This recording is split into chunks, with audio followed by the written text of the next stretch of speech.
আজ রান্না হবে সজনে ডাঁটা দিয়ে আর আলু দিয়ে, আলু, বেগুন আর সজনে ডাঁটা ও শিমলা মির্চ দিয়ে ভাজা হবে। আর ডাল, মসুর ডাল আর ভাত আজকের মেনু।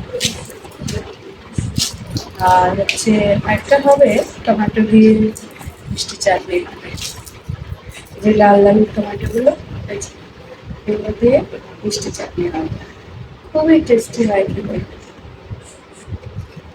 এই হলো আজকের মেনু। নর্মাল খাবার হবে, মাঝে মাঝে রিচ খাবার না খেয়ে নর্মাল খাবার খাওয়াটা ভালো, স্বাস্থ্যের পক্ষে খুব উপকার। এই হচ্ছে সজনে ডাঁটা, তারপর হচ্ছে আলু, তারপর হচ্ছে বেগুন।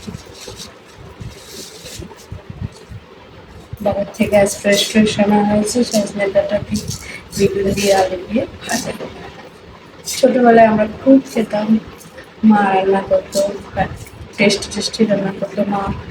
মায়ের রান্না এখনো খুব ভালো হয়, বিশেষ বিশেষ কয়েকটা রান্না মায়ের খুব খুব ভালো রান্না করতো মা।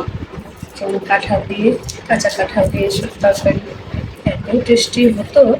সিমের বিচি, ওটার মধ্যে সিমের বিচি দেওয়া হতো, খুব টেস্টি, খুব টেস্টি মায়ের হাতে রান্না। ডাল দিয়ে, ডালের বড়া দিয়ে আলু দিয়ে একটু ঝোল করতাম মা, এত টেস্টি। আর কিছু মানে আর প্রয়োজন নেই, এত টেস্টি রান্না করতো। মায়ের কথা খুব মনে পড়ে। এখন সবজি কাটতে বসেছি, মা বসে বসে বারান্দায় সবজি কাটতো, আমার বৌদি রান্না করতো।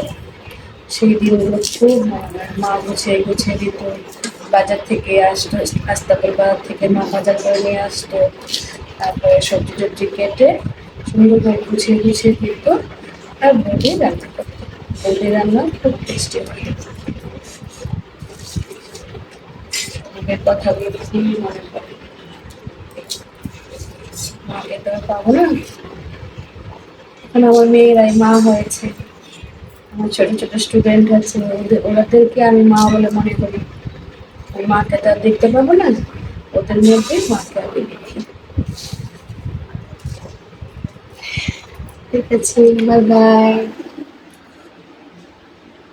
C you friends, thank you so much.